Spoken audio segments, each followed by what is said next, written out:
Žvižej, premagali ste oviro imenovano Arhus. Tekma je bila tudi drugo zelo napeta. Kako si jo videl in pa komentar današnje tekme? Tekma je res bila na začetku zelo nervozna. Danci so nam povedali, igrali so neobremenjeno in sigurno, da so iskali svojo priložnost. Nam je uspel tekmo hitro obrnati v našo korist in vse do konca zadržati prednosti in danes zmagati. Počitka ni, že v sredo nov derbi. Kaj napoveduješ? Ja, z naše strani lahko napovem eno veliko borbo.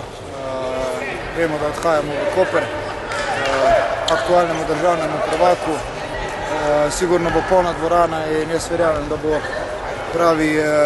pravi derbi, ki si ga bo vredno ogledati. Normalno pa je, da mi gremo v Koper sigurno odigrati po najboljših svojih močeh in upamo na najboljši rezultat.